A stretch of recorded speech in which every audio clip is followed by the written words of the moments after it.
Township Supervisor meeting, please rise for pledge of allegiance. I pledge allegiance to the flag of the United States of America and to the republic for which it stands, one nation, under God, indivisible, with liberty and justice for all. Thank you. Any public comment on agenda items? If not, then we have a motion to approve the minutes of the previous meeting. So moved. I'll second. First and second, to approve the November 12th regular meeting minutes. All in favor, signifying aye. Aye. So carried. Okay, November reports. Brian. Okay, Treasurer's Report, ending November 30th, 2019. General fund checking, $124,560.90. Our payroll account, $2,662.36. Veterans Memorial Fund, $4,750.77. Our Pliget account, $801.84. Pliget Prime, $1,256,531.46. We have a grant account, $12,992.91. 2 Mile Run checking, $95,740.63. We're holding escrow accounts for $50,230.95. Our stormwater fund, $180,474.12. Our capital reserve, $2,057,645.81. Our state liquid fuels, $93,506. And building permits. During the month of November, we issued permits for one commercial project, which was the car wash, one deck addition, one demolition permit, one garage permit, 2 single-family dwellings, 2 permits for solar panels, 2 storage sheds, and 1 temporary storage permit. Estimated construction cost, $988,290. Year-to-date, $9,892,692.88. Road Department. We worked on traffic control for core drilling on the Sebring Hill slide area. We fixed and repaired stop signs on 10th, Beaner Hollow, and on Ashley Ridge. We loaded and hauled manholes for the sewer garage for their job they had down on Apple Tree for their contractor. We put up street signs on Pine, Elm, Dutch Ridge, and Park Roads. Did some snow removal, salted some areas around the township.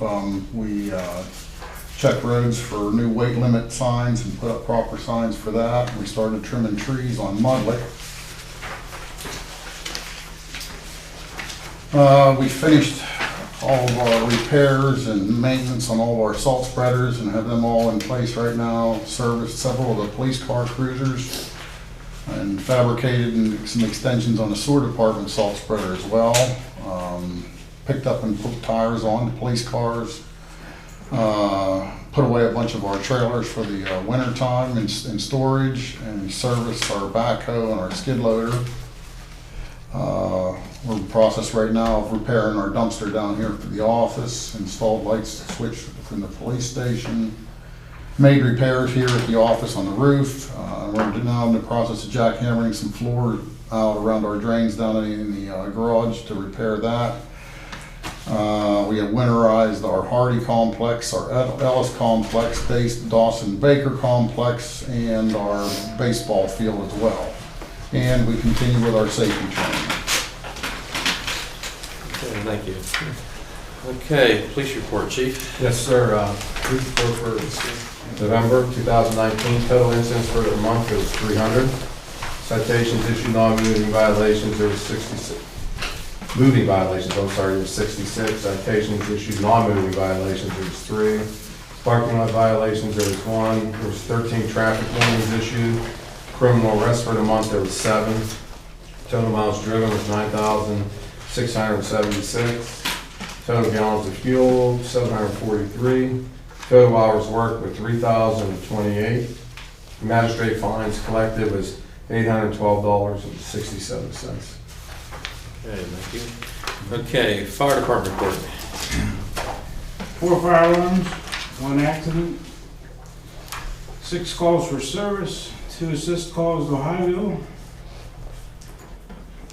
2 fire alarms, 1 assist to Potter Township, 1 car fire, assisted Beaver 1 time with the structure, assisted Bridgewater with 1 accident, 28 QRS calls, and 2 other assistance calls to Beaver. Total calls for November was 44. Total calls for service for the year of 2019, 493. Total man hours is 133. For instance, in October, total number of man hours for instance 2019, 1,621. Total number of hours for training in November, 40. Total number of hours for training 2019, 537. Total prevention hours for November, inspections, education, etc. is 58. And total overall hours for 2019, 2,216. Okay, thank you. Okay, report of tax collectors. The tax collections for November, James W. Nuska, 2019 real estate taxes collected $6,539.94. Berkheimer, earned income tax, $199,242.76. Local service tax, $12,944.66. Per capita tax, $1,727.70. Sharp collections, delinquent per capita tax collections, $137.50. Recorder of deeds transfer tax for October, $18,138.34. Any report of fines? Fines collected in November, clerk of courts, $175. District justice, $812.67. And recycling. Month of November, recycling, 16.98 for commingled products and newsprint. Year-to-date, 190.53 tons. Any questions or comments on the November reports? Can I have a motion to approve the November reports as read? So moved. I'll second. Have a first and second, all in favor signifying aye. Aye. So carried. Personnel actions, part-time police hire. Chief Blinn is recommending the board approve the hiring of Stephen Ward as a part-time police officer at a starting rate of $18 an hour, first year with experience, subject to a 6-month probationary period, physical and psychological examination. The motion will be in order to approve the hiring of Stephen Ward as a part-time police officer at $18 an hour, first year experience, subject to a 6-month probation and physical and psychological exam. He's gonna have a hard time getting out there from Florida.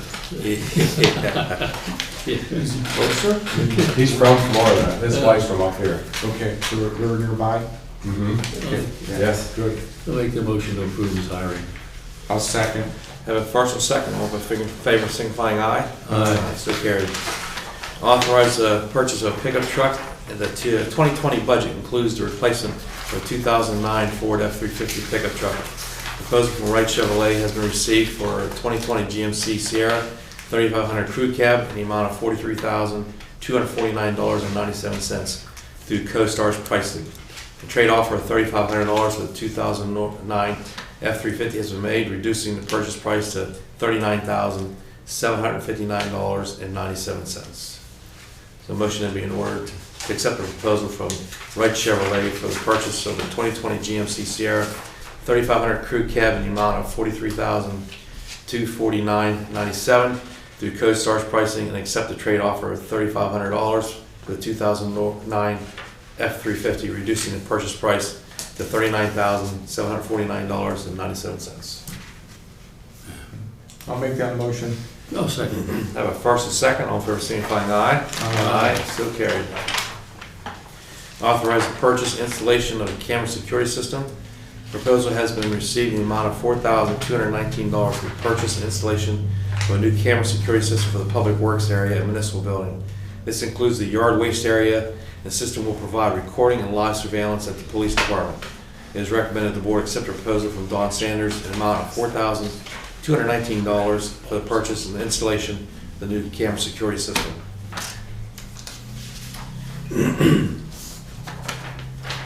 Need a motion? Need a motion? So move. I'll second. Have a first and second. All those in favor of the same thing, aye. Aye. So carried. Animal Control Service Agreement. Beaver County Humane Society has submitted an agreement for provisions of animal control service effective January 1, 2020. The agreement is the same as the current year with no change to the monthly fee of $315. So a motion to be in order to accept the proposal and authorize execution of the agreement with the Beaver County Humane Society for animal control services for 2020. Yeah. I'll make that motion. Second.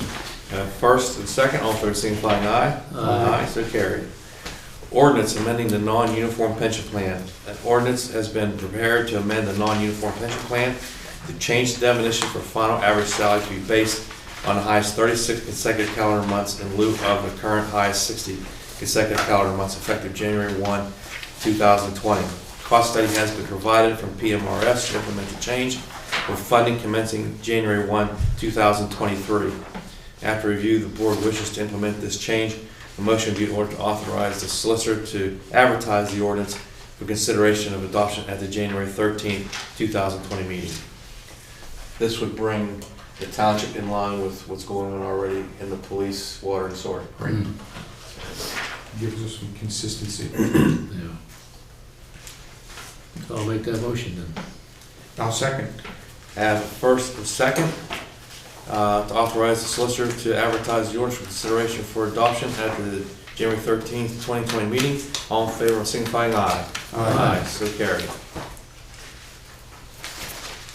The 2020 budget. Oh, yeah.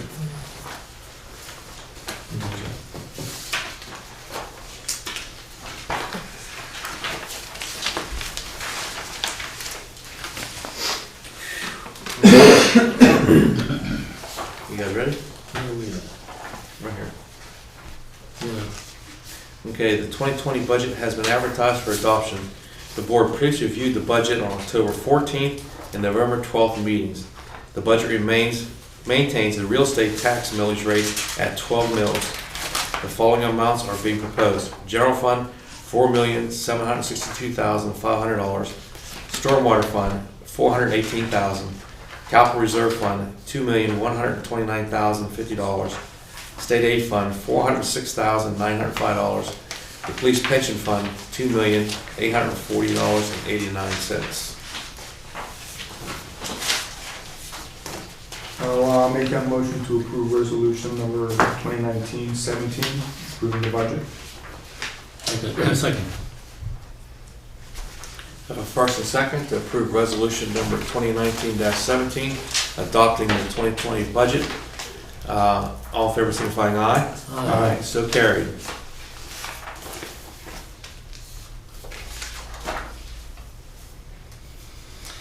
Okay. We also have a motion will be in order to adopt resolution number 2019-18, real estate tax levy of 12 mills. I'll make that motion. I'll second. Have a first and second, all in favor signifying aye. Aye. So carried. Okay, motion being ordered then to adopt resolution number 2019-19, earned income tax levy of 1%. I'll make that motion. Second. Have a first and second, all in favor signifying aye. Aye. Aye, so carried. A motion being ordered then to adopt resolution number 2019-20 for capital tax levy of $5. I'll make that motion, yeah. I'll second. Have a first and second, all in favor signifying aye. Aye. Aye, so carried. Okay, motion being ordered to adopt resolution number 2019-21, amusement tax levy of 5%. I'll make that motion. Second. Have a first and second, all in favor signifying aye. Aye. So carried. Motion being in order to adopt resolution number 2019-22, local service tax levy of $47 Brighton Township, $5 Beaver Area School District. I'll make that motion. I'll second. Have a first and second, all in favor signifying aye. Aye. So carried. Motion be in order to adopt resolution number 2019-23, real estate transfer tax levy of 0.5%. I'll make that motion. Second. First and second, all in favor, signifying aye. Aye. So carried. The motion be in order to adopt resolution number 2019-24, establishing the base 2020 ERU stormwater management fee as $5.50 per month. I'll make the motion. I'll second. The first and second, all in favor, signifying aye. Aye. So carried. Okay. This is authorized the release of the Excunas? Is that how you say it? Escunas. The Escunas Fire Escrow was previously established pursuant to the Township's fire loss ordinance as a result of a house fire on 624 Midway Drive. The owner has subsequently demolished the structure and has requested release of the escrow funds. The owner has complied with the requirements of the Township's policy for escrow release established by resolution number 2013-17. A motion being ordered to authorize for release of the Escunas Fire Escrow balance of $19,515.57 and any accrued interest and the closing of the Escunas Fire Escrow Savings Account at First National Bank. I'll make that motion. I'll second. First and second, all in favor, signifying aye. Aye. So carried. Okay, DCNR grant. DCNR grant, 2 Melrose Park. The board previously authorized the township engineer to prepare design drawings and construction specifications for the 2 Melrose Park Trails project. The engineer can provide any additional information he wishes to share with the board on the project design status. This will be a 2020 project. Ned? In our last meeting with Brian, we talked about some add alternates, and we did complete the surveys for those, and the plans will be ready to review with Brian in January for a final review. At that point, once we recalculate what the estimated cost is going to be, we have to prepare the package that goes into DCNR for approval. In addition, I think I reported last month that we did reach out to DCNR, they did get back to us, and did relax some of the width and slope requirements. good. So if you remember that drawing that Yes. I provided to you, it showed that effectively we would be wiping out all the trees to construct the trail to get up that grade. They relaxed some of that. So once it's completed, we'll do another review with Brian. We'll send that to DCNR to make sure it's acceptable to them, and then we can finalize the package and get it into them for their review. And it can be advertised for bids once we get their approval. There's a lot of administrative items that go with the actual plans themselves. Right. Well, we've done this several times before, so that's not the challenge, it's just the trails themselves. So you thinking first quarter? Yes. Okay, thank you. Thanks, Ned. Okay. Gypsy Glen Road slide repair. The board has been discussing the action plan for the slide area of 2615 Gypsy Glen Road. The engineers prepared plans for the repair based on prior site borings. This will be a 2020 summer construction project. The township engineer can advise the board anticipated bid schedule for this project. Well, if you follow on our discussion last meeting, this will be a summertime project, just with, we won't be able to maintain one lane of traffic, that road will have to be closed. Additionally, we worked, assisted Brian with the newsletter articles. We did put that so it's in the newsletter that the residents will be getting. So this one will require full closure, probably a month or so, if not more, to do the work. So I would recommend bids no later than March. You could do a March opening, tentative award by April, have the contracts in hand, and have the contractor ready to work. There's nothing specialized in the materials you have to bring in.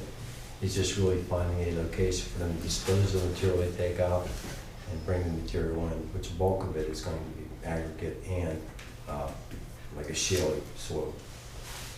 So no later than March. So we're looking at actually doing this project when school lets out Yes, and then shut the road down. yes. There'll be no way, even though with the revised work that the geotechnical engineer did, we're going to encroach to the center line, where that center line is going to have a 1-to-1 slope on the cut, and there's not enough width in that roadway to do the work, stage all the equipment, and maintain through traffic. Okay. And I think the article, if I recall correctly, was written that way to advise the residents, it would be a full closure. Now, when the work is done, someone from the geotechnical firm We'll have them on site to make sure they evaluate things. So if the scope of the material is less, it may be a little more favorable, but what he believes, what he found in the borings, it looks like we're not going to maintain one traffic in a single direction. Even if we could, be quite challenging after work hours. Right, Because you'd have to make it one way, for example, or you have to put one of those signals in. right. Gets very, very, and there's gonna be a lot of activity in that area, because there's not many areas to stage all the equipment. Right, And that's something else we'll have to discuss with the homeowner, if they're going to be amenable to equipment being placed on the property, but it will impact the driveway as well, okay. so. Okay, all right, the Sebring Road slide repair. A slide area has been identified on Sebring Road. Construction Engineering Consultants Incorporated has issued a report on the earth borings that were completed on the project area. Engineer can report on findings of that, anticipated future steps will be. We did receive a report last week, I did forward it to the township. The results of the borings were much more, well, they were good. We were much more pessimistic, I believe, than what we thought may be there. Based on the borings, what they found was the material, there's two things that need to occur. First is the stormwater needs to be managed and diverted around that site so it doesn't go over the edge. And I do have plans with me tonight that we prepared based on the recommendations just for discussion. But we'll need to construct a stormwater system above it to capture that water and discharge it to the stream so it doesn't flow towards this area. In that area where the road is, the plans I have basically put a super elevation to it so all the water drains towards the cut side. Right. We can add additional drainage there. The discharge points are going to be on authority property, which we can take it safely down to the stream, not just discharge it over the hill. So that's going to be a challenge getting that piping in, but it'll stabilize that hillside. So the curb that was actually installed by the township as an interim measure just to keep the water away from it has fared quite well and actually kept it from further deterioration. So, and their conclusion was we can remove the material to competent soil provided it dries out. We can just put it back in. So they weren't even recommending remove and import material. It was just remove and properly replace it with the addition of an under drain, subsurface drain, just to keep any water out of there. So the combination of a subsurface drain and stormwater drains above it, in their opinion, will remedy the situation with the addition of your removal and replacement on the guide well section. The stormwater system you're talking about putting in, is that something, you don't need to design that? Is that just something you work with the road department on as far as the scope of work? We have plans because Oh, we you surveyed have it, plans. so I don't think, I think certainly it's within what Public Works has done before that they can do that. I think maybe the slope over the hill might be a little bit challenging because that machine will need to be tied off with another machine just to get over that hill. So something to talk about, but everything above that, I see no reason why you couldn't do that in-house. In fact, once we cut the sections and get the concurrence from the geotechnical engineer, we may in fact be able to, depending on the workload for the township staff, they may be able to go in and remove that material and put it back, even if you run a roller for a day. So we might be able to do a large portion of this in-house. All right, will you get with Scott then? Yeah, And again, depending on workload and timing, and again, going back to last meeting and the schedule, now we're gonna have Gypsy and Sebring, two major thoroughfares over the hill that could be impacted by construction, but I think the construction along Sebring is much less than we anticipated when we even added the information to the article. So with that being said, we may be able to do it, maintain one lane of traffic and then closure at night. We might be able to sequence it out to get with Scott. We might be able to keep that road not fully closed. We may need flaggers during the day to get traffic through there, but it is a relatively busy road. Yes. So it'll be difficult to flag, but you know, if people have to wait for a little while they're flagging, they'll take an alternate route. But very positive findings from the subsurface investigations. I was really concerned with that slope. It's nearly 1-to-1 over that hillside. we would have to put a soldier power lago on, because we couldn't chase it over that hillside. We'd have to go all the way to the bottom, which is 40 to 50 feet. So Okay, it was a good outcome, very good. all right. Okay, Sebring Road paving, Duquesne Light Company is prepared to provide funding for paving Sebring Road from PA Route 60 to the area just north of Fletcher Road under the provisions of the excess maintenance agreement executed with the Township. Township engineer can evaluate the required funding amount. It is anticipated the paving will take place in 2020. Okay, Ned. Duquesne Light visited the site 3 weeks ago with their contractor, and they contacted Duquesne Light. They don't hear back from them, but I heard from their contractor actually today. He contacted me, and he wanted to know the format in which to submit his estimated quantities and the estimated cost so we could review it. So we did prepare our cost based on what we've seen in terms of bids and our quantities. So I advised him this evening that I would send to him the format in which we price these items so we can make an apples to apples comparison and they understand what the scope we're looking at.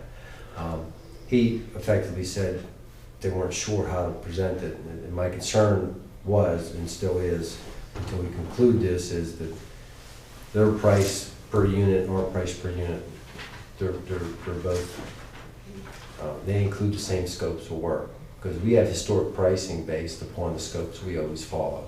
So I'm going to provide that information to him so he can prepare his cost, and that'll be basically the offer that Duquesne Light tenders to the township. In the end, there's two alternatives here. Either we agree to the price that won't cost the township anything and the work will be done. If we can't agree on it, they still have to do the work, which my understanding is they just want to wrap it up and just issue a check effectively to the township to conclude it.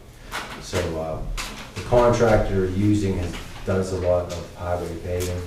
Certainly they have the expertise to provide a cost and a scope to Duquesne Light, and then we'll evaluate it from there. So I hope by next meeting prior to that meeting, I can get it to Brian, and we can have a decision or recommendation for the board before the next meeting. Oh, good. And then at that point, we'll just need some type of agreement with Duquesne Light. I suspect they will want it as well, just to say, in Right. consideration of this payment, Mm-hmm. we are now not responsible for the payment, for the repaving of the roadway. Right. And that work would be done after we get those two slides remedied. But again, that includes Gypsy Glen Road from Fletcher all the way down to 68, the Okay. entire length. If I could ask you one question, it's kind of off subject, but since we're on that, their NPDS permit then will be open through the winter at this point. Obviously, I mean, Yes, they scheduled a site visit with the Beaver County Conservation District last month. I believe they had anticipated they were going to get a release from their NPDS permit. They did not have the vegetation coverage and some other items for the county, or actually for DEP at this point, to release their NPDS permit, in which time they'll issue a notice of termination. Brian and I did get a request from a consultant of Duquesne Light that they wanted a full bond release because they were complete. However, they can't be complete without, the earthwork is complete and things of that nature, and the work along Fletcher Road, I believe, is complete, which was bonded. But the overall site stability, as well as their certification from their geotechnical consultant that all the slopes were constructed in accordance with their recommendations and the site is stable, are still outstanding from them. So until they submit those, the bond will stand as is. And we did reply to them in kind and let them know. thank you. Okay, excess maintenance agreement, 2019-4. Your second paragraph, disregard that we did that last month. Okay, so it's just Neville Road. So over posted weight hauling permit application and an excess maintenance agreement has been filed by Mega Logging Incorporated for a 1 mile section of Neville Road. This is the logging permit on tax parcel number 55-020-0400.000 owned by John Lang. So then a motion then be in order to approve and authorize the execution of excess maintenance agreement 2019-04 with Omega Logging Incorporated for the 1 mile section of Neville Road. I'll make that motion. Second. Got a first and second, all in favor signifying aye. Aye. So carries. Township MS4 program, the township engineer report on activities with the municipal separate stormwater program.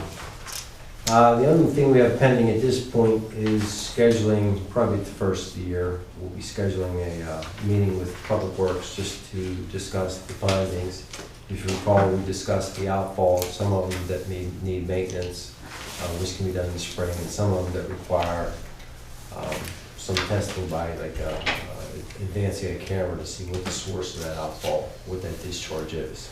So Sean or John from my office will be together with Scott to determine when we can schedule that work. I mean, there's not a hard deadline on getting that completed, but at least they'll know it needs to be done and they can put it into their schedule as appropriate.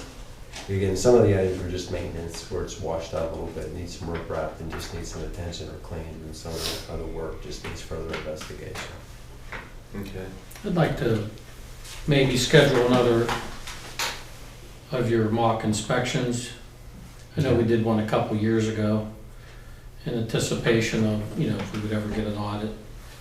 Maybe you can schedule one for the, When was the last audit, Brian? About 3, 4 years it's ago? been at least 3 years, I would say. But maybe go through our, the garage and property, and Okay. then update our community right to know booklet for our MSDS sheets and that type of thing.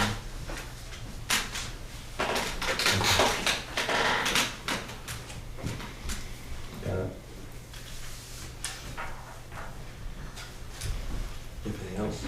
No, thank you. Okay. Stormwater BMP Operational Maintenance Agreement. Ryan J. and Alisa R. Castor have filed for individual small stormwater management BMP for construction of a single-family home on 175 Neville Road. The BMP will to be constructed as a gravel sump.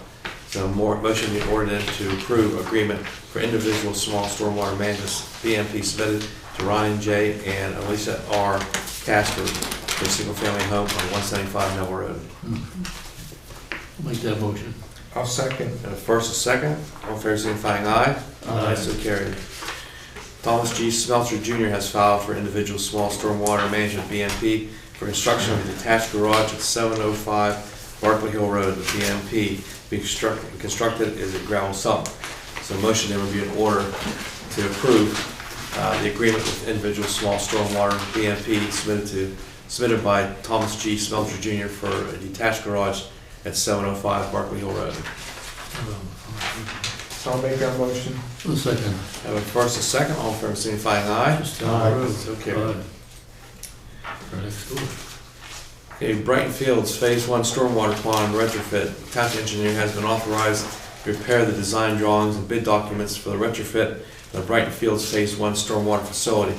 This project is the implementation of the township's pollution reduction plan necessary to comply with federal and state municipal separate stormwater system MS4 regulations. Township engineer then can report on the status, the design drawings, and anticipated bid release scheduled for the Brighton Fields Phase 1 Stormwater Detention Facility retrofit. All the surveys, the grading, geotechnical, all that work is completed at this time. We are just wrapping up the sizing on the individual compartments for this. As you know, this is part of your pollution reduction plan. However, there aren't many of these facilities that exist to date, although there will be many whenever this 5-year period is up. So in the process of doing this, we've reached out to DEP with just several questions we had, nothing substantial, and some of the questions are triggering questions within their office. The point of it is just to make sure they agree to their approach. Not that we have a question on your approach, but we don't want to have a question following your approach. So that's the last item, and it's just a matter of some detention times and some relatively simple hydraulics and volumes that we're using. So keep in mind, the federal regulation is prescribed that you have to somewhat marry to your current stormwater regulation and make sure the two are compatible when they work, because we're taking an existing pond that was stormwater based and then adding these things to it to achieve that reduction in nutrients and sediment. So when I spoke with Kevin Brett today from my office, who handles all these, he expected to have it wrapped up early January. Okay, so We we'll have several other, expect we have several other ponds that actually being retrofitted for Okay. the same thing. that. So I would expect at earliest January, at late February would be the bid for that. Okay. All right, Beaver Woods Stormwater Pond retrofit. The township has acquired the stormwater detention facilities and the surrounding property located behind Beaver Woods. The township engineer has been authorized to prepare a survey of the properties needed in advance of the design of the BMPs required to implement the township's pollution control reduction plan. Township engineer can update the board on the status of the site survey and project. As we discussed at the last meeting, the property work is complete and we have the ground control set up. We spoke with the aerial mapping company last week and they were just scheduling the flight. Now the leaves have all dropped. So I'll expect once they complete the flight, it's usually 3 to 4 weeks before you get the topographic and all the other land features that will obtain because of that map. Okay. And then at that point, one of the existing ponds here would be retrofit to meet your pollution reduction plan. And then we did discuss just further review of that entire site to determine whether or not what other uses you may want to develop with it. Because then that can be incorporated into, when you do upgrade this pond, you could upgrade it to achieve what it needs for Brady's Run watershed, but you also continue to, whether you want to have a borrow area, a waste area for material, not waste in terms of debris or garbage, but in terms of like excess fill, for example. Now, something like this would not be ready by the time you receive the road project, which would be ideal. You would have a targeted location for them to move and do things. But in the future, if you were to bid something, you could possibly have a site where you could identify that material will haul away, could be disposed of here, and material it needs for borrow could be imported from there. You would have the site under your control, with the goal that at the end, wherever you're excavating or filling, it results in some, positive township benefit when the work's completed. Okay. Any other questions, comments? Brian, you have anything? I have no questions, thanks. Okay, comprehensive plan. First meeting of the study committee took place on November 14th for preparation of the new Brighton Township comprehensive plan. A community survey has been prepared and is being released for completion online at surveymonkey.com through the township's social media and webpage. A print version will be included in the year-end newsletter, and the next meeting for the study committee will be in middle of January. Elaborate on any of that? That was a good first meeting. It was more of, to get the, meet the Envision group. Most of the planning commission members were there. Stein Lynn from the rec board attended, and we had 2 at-large members attend.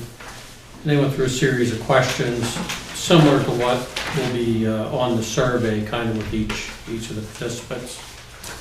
I think it was a good meeting, good first start. The mid-January, 3rd week, January type meeting. Hopefully by then they'll have quite a few of the responses back. We put it on our Facebook and Twitter accounts, it's on our webpage, we sent that out. So the goal then is at the January meeting, we'll have some type of tabulation on responses. So. Then we did get the grant, I guess you were aware of that. We got the notice, we got the DCD grant of $30,000 to fund 50% of the cost of the plan preparation. So we just received that notice. Any other questions, comments? Okay, Evergreen Heights Bond Reduction Plan Request number 3. 3rd Street Beaver Associates has submitted for consideration bond reduction request number 3 for the Evergreen Heights Phase 1 plan. LSSE is reviewing the request, will make a recommendation. The current bond balance of financial security is $174,785.03. Okay, Um, Brian and I met with a representative of,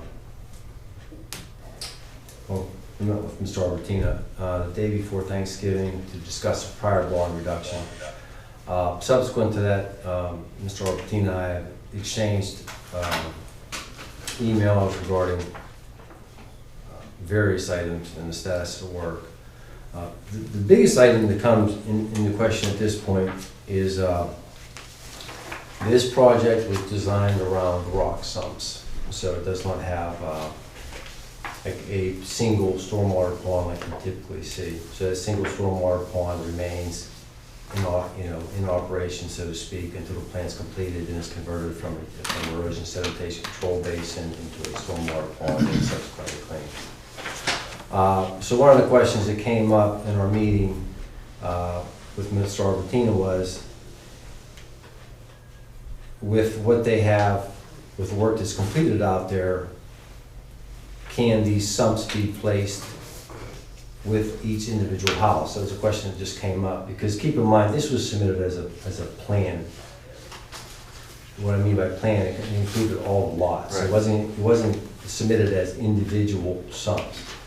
With that being said, their project professional that did the work did submit a letter, and in that letter he stated that the sumps are required as the homes are constructed.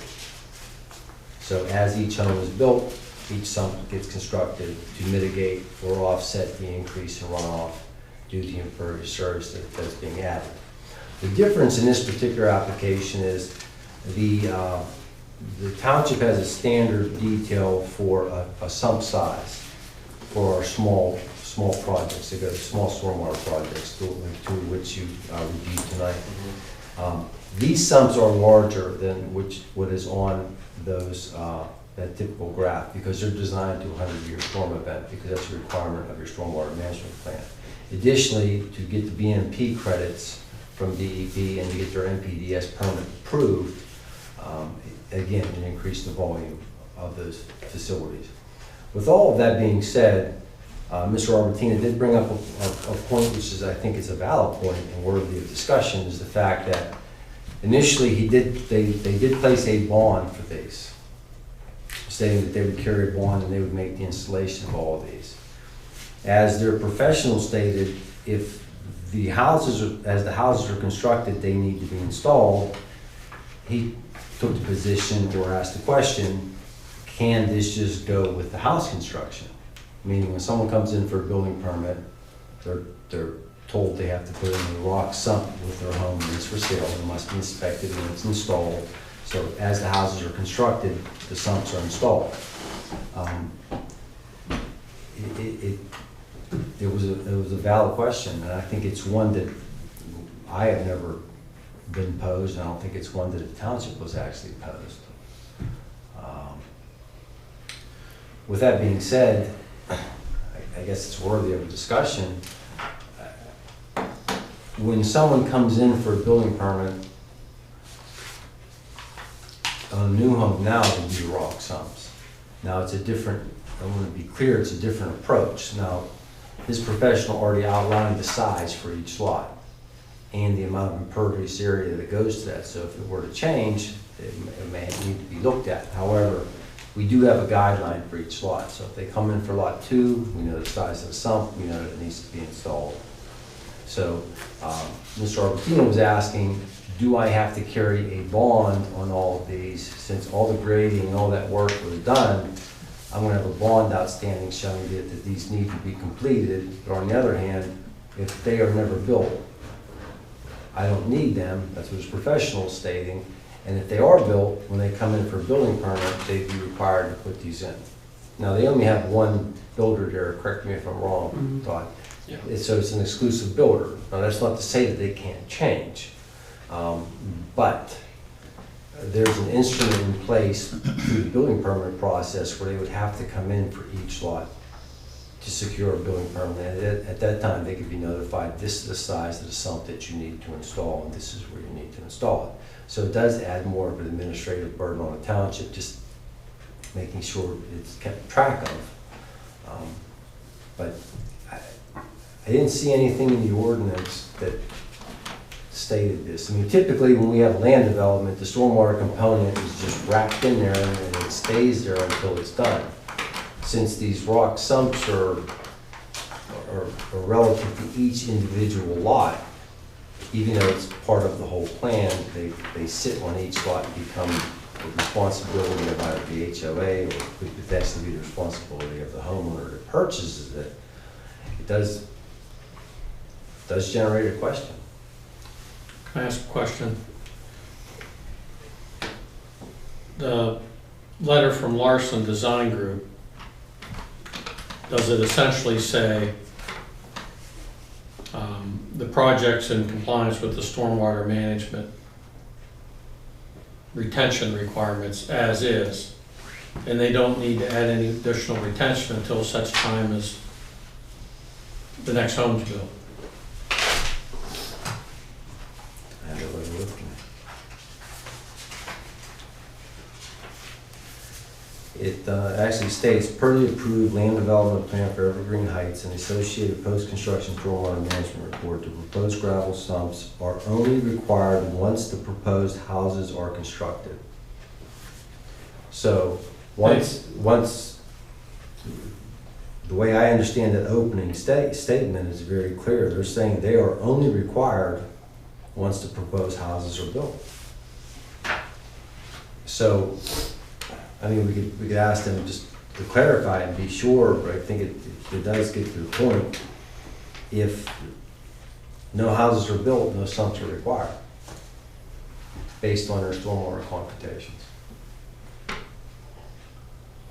Okay. You know, again, it's an unusual. Yeah, I just wanted No, to, I mean, I read it, but I just it's a wanted to good see if question. you interpreted it that way as well. Well, they did attach the sheets from their computations and did provide this cover letter, which effectively summarized it, so. That's how I interpret it. No, that's provided, vegetation has to be established along the plots, right, by springtime, because the vegetation and topsoil will absorb groundwater and slow down the water right now. The challenge with the sumps is they're installed after the house is constructed, because you don't want to place soil-laden or silt-laden water into the rock sumps, because they'll just plug up. Yeah. They'll be ineffective, so they're actually constructed and tied into roof leaders and or driveway after the house is erected. So, Given the administrative concerns, are we okay to do that if it goes forward? Well, I think that's the question. So currently, originally they bonded $63,000 for 8 gravel sumps, $7,875 per unit, per 8. One's been constructed, one of the lots has the 2-unit home built on it, so we released last month $78,75, one. Now, one of the units was for the Baker house, which has since been demolished. It had a new driveway off the cul-de-sac that was going to be approach to the on-site Baker house. And of course, that's been demolished, so that driveway's not being built. So I guess we would just need confirmation that unit's not needed. I guess we should get that from Larson as well, that unit's not needed under their computation. The one that was for the Baker house. what we would need, the removal of the Baker house actually reduced, as it stands right now, reduced the amount of impervious area, because that house was there and a portion of the house drained towards the roadway.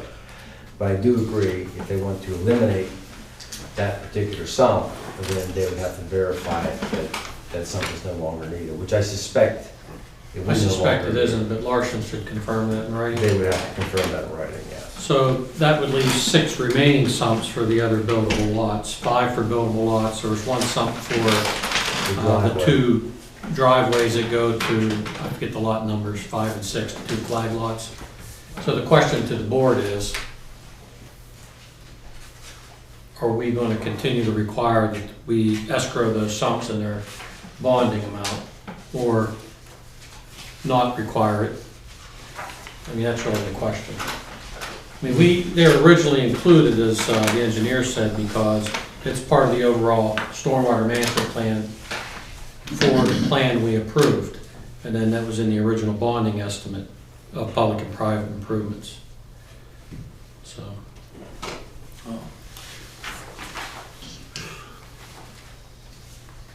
So our decision then is going to whether we're going to bond these remaining sumps that are not constructed at all. right, so the argument on behalf of the Third Street Beaver Associates would be, based on the certification of their engineer, they're not required unless they would build a home. They're meeting their stormwater requirements now, Yes. based on the certification from Larson Design Group. When they would, if they would build on another lot, at that time, the next unit would be built. And then we would enter into an agreement similar to what we just did here earlier with Right. other lots, with the exception that they would be sized larger than based on their plan. And that would be a requirement they would enter into that agreement for that lot at building permit time, and then that agreement would be recorded for that lot. That's what we did for the first lot. When they built that unit, they entered into an agreement.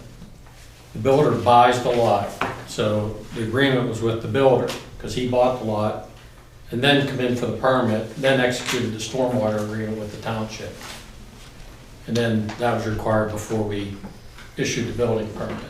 And then when it was built, the home was built, then they built the rock sump. It was inspected by the engineer's office to confirm it was built in accordance with the plan.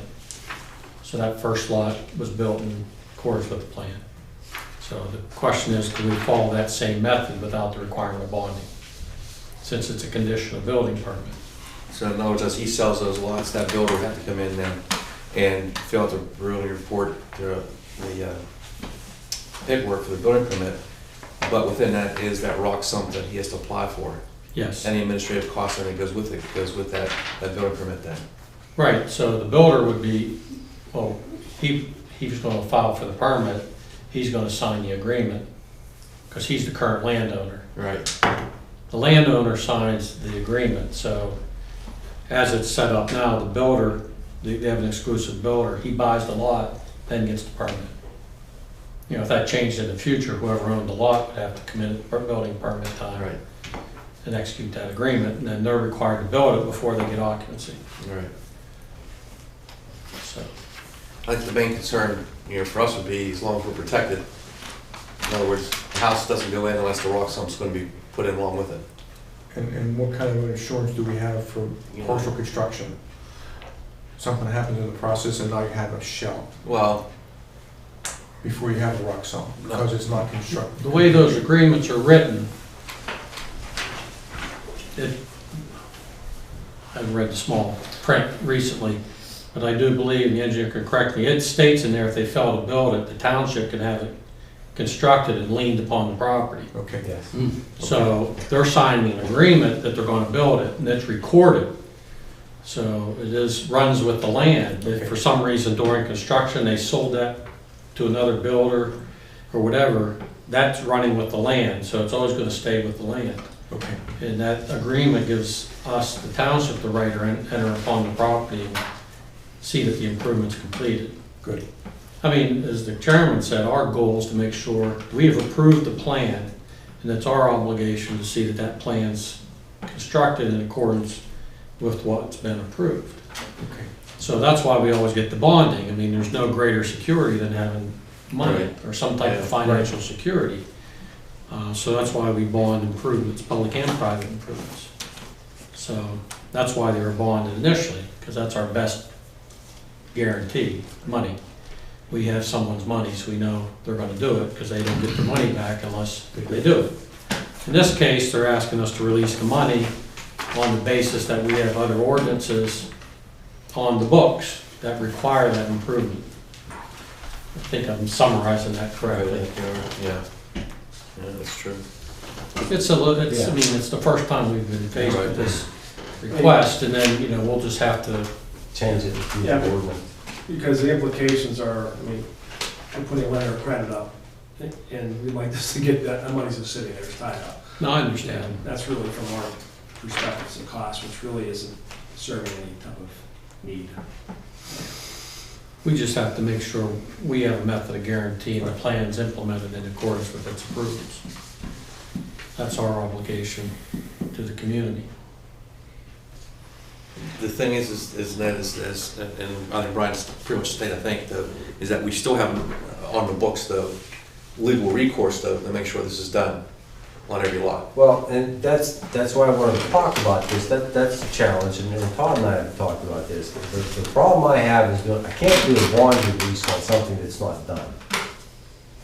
It actually would be removed from this. So this table that I distributed to you, or one at Todd, this evening, if you look under item 16, it says gravel sump, 8 each at $7,875 each. Right. One was completed, so we showed 13% reduction with the last bond reduction.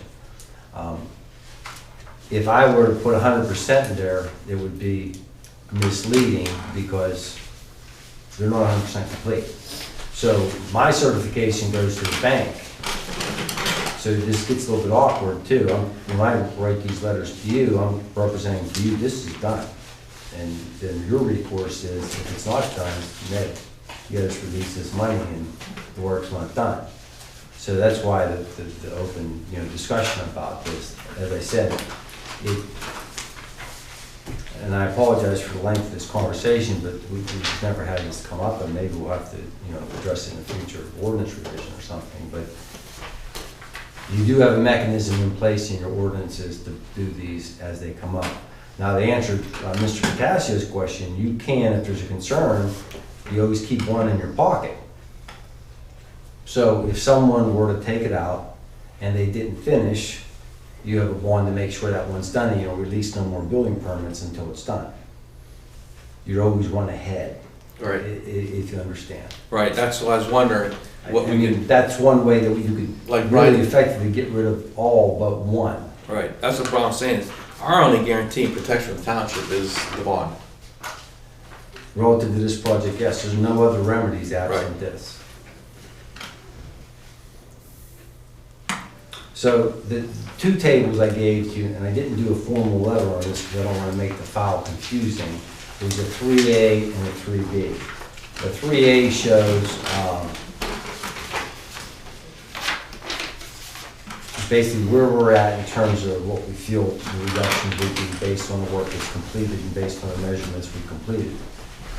The second, 3B, shows you what the amount would be, less the gravel sumps as was requested, and also less the trees. Because the trees go with each lot.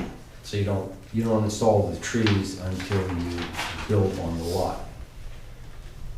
And there was another question that was raised or asked by Mr. Albertino for consideration, was the trees. And you can see in the grand scheme of things, it's a relatively small amount. It's $4,000 for the street trees.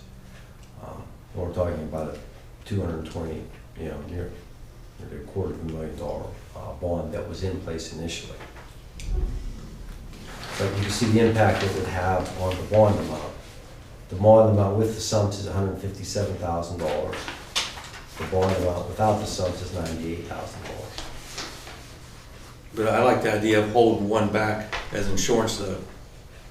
Well, it does give the township, as they're Right, going, we actually hold make sure one the sump's to make sure done, it's you done. move to the next one. Right. I mean, their anticipation, no matter what the developer, who came and presented this plan, no matter what, is on the hook for everything that goes on here, even though they sell lots, he's still the developer no matter what. He's still the guy, Yes. okay, no matter what. So nothing in here reflects an assignment or, we've had some email exchanges, and I think you've seen them, where his builder is responsible for certain items. Nothing in here reflects a reduction because his builder is responsible. Because you Okay. have no agreement. All right. You have no agreement, no direct contact with his builder. So if he fails to perform, Evergreen, you know, the developer for Evergreen Heights, they are going to be the entity you go to seek a remedy. If their builder walks off, he walks off, or if he agrees to do something and doesn't do it, there's nothing that you can do. Yeah, Unless you had an amendment or some supplemental agreement to the original agreement that gave you power to do that. But then that would need to be backed by another bond underlying all this. right. And so we're certainly trying to avoid all that. And Todd and I have exchanged some emails today relative to that too, that wasn't the intent to put other bonds in place and do other agreements. And I don't think that's what builders do. No, I understand. Right, in general, Trying to he- explain he- to the yeah, board. he'd be saying, he's saying that's not what we do in practice. It would make it more complex for the Yeah. township anyway. $6,000 bond would be kind of, whatever the heck it would be. Well, for the whole bond issue that you're talking about here, though, for this one particular item, I think it would behoove us to hold that one amount back and then release the rest. That's just my opinion. I mean, I don't know what these two gentlemen would think about, you know, but that way, that's an insurance that we have sitting out there. Since this whole thing was designed as one plan to be done this way, Mhm. you know, it wasn't segregated out. It was all designed that way. And I'd have to speak with Kathy and Brian, because it's not even a release. It's actually gonna be a modification to this bond summary. Because we're not releasing them, because it could be misunderstood that we're releasing them because they were Right. completed. They're not completed. It would be just removal, but they're gonna ride with each subsequent building permit application. And also getting a clarification from Larson just to verify that their computation on the sumps, which include the change in conditions to the Baker House, because the Right. Baker House was included in their original computations. So the runoff from that property was included in that. Now that's effectively gone, that top is level, and all that impervious area was removed and backfilled. And it was a relatively large house, so it had. Oh, yeah. It had more impervious area than the road that's paved so far, Yeah, in terms of water coming down the road. right. So intuitively, what his professional stated in his letter makes sense. With conditions now, yeah, but we don't have enough, we don't have a modified report or anything like that. But again, it was enough, I think they submitted enough to go through this. And I apologize, I wanted to get it out earlier, but. So where do we stand then on what we're doing here then? Well, with that number, I have to update this. I think if I understand the discussion, so the second page I have is with the sumps removed, Okay. 98,669. So if we add the 7875 to that, you'd be at in the neighborhood of 105 would be the bond amount. So if we get the question asked that was asked from his professional about the Baker House and that sump, you could make a motion that the bond would be reduced by my letter, which I could have out, tomorrow or the next day, which would be in the range of $106,000 or something to that effect. We okay to do that? Could we Let me call- ask one more question. Are we gonna modify the agreement? I mean, you said we'd have to, it's not a release, it's an amendment to the bonding amount and then release, however you phrased that. So our developer's agreement includes the amount of bonding. Yes. So we should do it, I believe, if we're gonna modify the spreadsheet of what's the total bonding is, I think we should do an amendment for that as well. Kathy could prepare the updated spreadsheet, and then I think we would approve the amendment also. With the language that it does not release. Well, once you amend the letter of credit, it's a modification of the required bonding essentially. Yes. And then the release would match the amended bonding amount.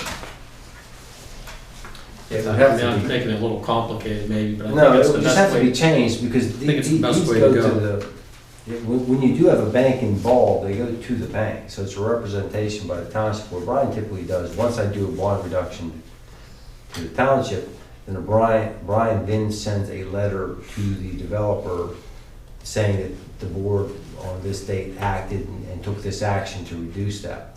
Typically, if you want to get your, depending on the instrument you're working on, if you have a bond, which isn't the case here, but if you have a bond, the bondholder wants to see that letter from the township saying, here's the new amount because this work was completed. Right. So we don't want it to seem misleading that this amount went down, and if someone would pick it up, they're just concerned that somebody thinks the work was completed. It's really, in fact, a shift of these rock sumps are now going to be installed as the homes are built, and the builder is now going to put them in when they apply for the building. And I think the important part of that is that the Larson Design Group is certified that no additional retainage is needed until the homes are built. Correct. Because absent that, I don't think we could really send it. Right, exactly. The bag, we didn't get money for the sumps because this very reason was the builders they're gonna pay for it. So it's not part of our loan amount. But it's part of your security with the township currently. Correct. I'm actually gonna go out and just buy a bond for this remaining balance. Okay. That's what I really need. I need a number I can give to the bonding company to get rid of the letter of credit. That's really what we're trying to do. Understood. Okay, so we're going to do a motion to modify the agreement. Yeah. And authorize that agreement and the reduction as set forth by engineer on his new spreadsheet, Yes. which we don't know what that number is quite yet. It's roughly 106, but we'll. Yeah, we're adding 7875 back in on his spreadsheet 3B, if I'm correct. Yes. So we're going to add 7875 back into his 98,000. amount being held. And we're going to reduce the total completed by 7875.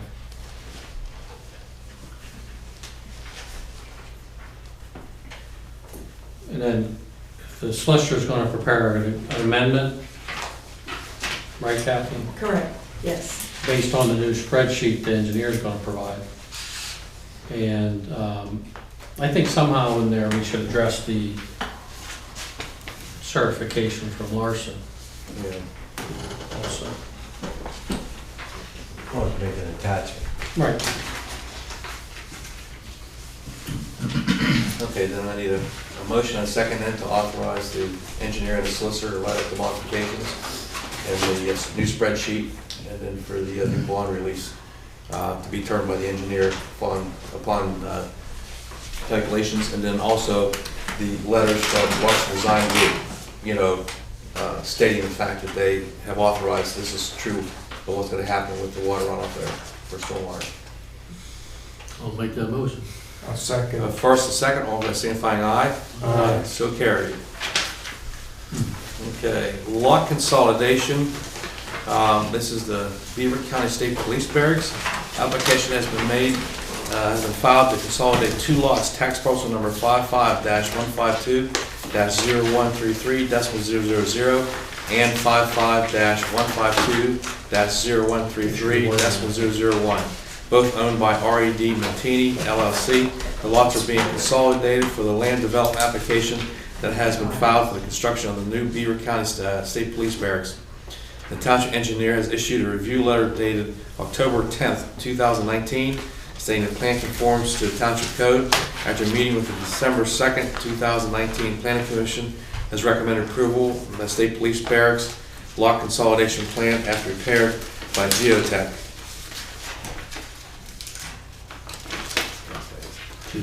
Geotech Engineering dated July 30th, 2019, and last revised October 14th, 2019. The board can refer to the township engineer, determine if it has any other further comments. They've satisfied all the outstanding comments. Everything is done then, we can go ahead and authorize it? Yes, you can. Okay, Brian? Yes. We're good? Okay. We have a motion then to authorize the consolidation of the lots for the state police plan. So moved. Second. And a first and second, all in favor signifying aye. Aye. So carried. Okay, the Beaver County State Police Barracks Land Development. Land development application has been filed by R.E.D. Mantini LLC for the new Beaver County State Police Barracks on Dutch Ridge Road. Attached are the November 26, 2019 review comments from the Township Engineer, the Municipal Authority Engineer. A copy of the land development plan has also been closed. After meeting on December 2nd, 2019, Brighton Township Planning Commission recommended approval of the Pennsylvania State Police Barracks land development plan as prepared by Geotech Engineering Incorporated dated July 30th, 2019 and last revised October 14th, 2019, subject to the following conditions. Compliance with the review comments of the Township Engineer dated November 26th, 2019 and any subsequent review comments made in response to the plan revisions. Execution of developers agreement with the Brighton Township as prepared by the Township Solicitor and the posting of all required financial security. Compliance with review comments to the Brighton Township Municipal Authority Engineer dated November 26, 2019 and any subsequent review comments made in response to the plan revisions. And execute a developers agreement with Brighton Township Municipal Authority as prepared by the authority solicitor and posting the required financial security. The board may wish to have the Township Engineer review any outstanding items. Do we have anything, Ned? We had comments that we issued on November 26th. However, most of them, the one was the sidewalk that I believe at one point they were asking for a waiver. Then they told the planning commission they're not going to ask for that waiver any further. They're going to install a sidewalk. And just the water availability from the municipal authority, was relative to a hydrant and some other things on site. So all in all, the comments are minor. So I didn't see any reason from the township perspective that we could begin the process of getting everything put together. So we're okay to approve then the land development then for? Yes. Yeah, subject to these same conditions.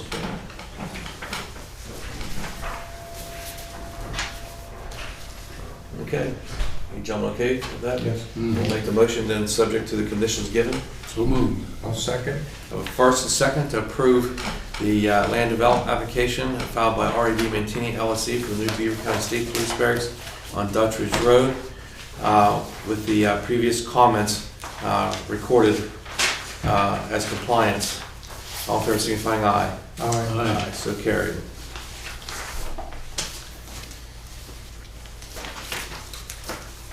You're set to go. That's good. Okay, Clover Communities Brighton conditional use application. The Board of Supervisors conducted a public hearing at 6 p.m. earlier this evening on the application of Clover Communities Brighton LLC for senior housing use within the HC-1 Healthcare Service District. The decision application will be made at the board meeting on the January 13th, 2020 meeting. We also have the Moritz design plan of lots. At the November meeting, the board approved the Moritz design plan of lots subject to the engineer's review comments. The township engineer requested that a non-building waiver be added to lot number 2. The non-building waiver has been prepared by the applicant.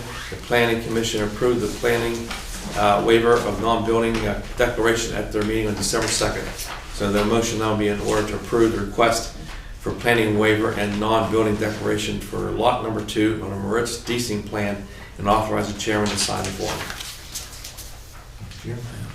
I'll make that motion. Second. First and second, all in favor signifying aye. Aye. So carried. Resolution number 2019-25. Gannett Consolidation Plan Sewage Plan Module. At the meeting of April 8th, 2019, the board granted conditional approval to the Gannett Consolidation Plan. The plan is a consolidation of lots number 204 and 205 in the Highland Acres plan of lots number 3 located on Neville Road. The owner intends to construct a single-family home on the lot. A condition of approval was PADEP sewage plan module approval.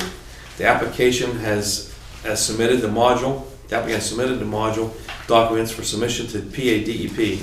Resolution number 2019-25 is a proposed revision of the official sewage facilities plan of the township permitting the extension of the sanitary sewer system for service to a proposed lot, and stating that it complies with applicable land use codes.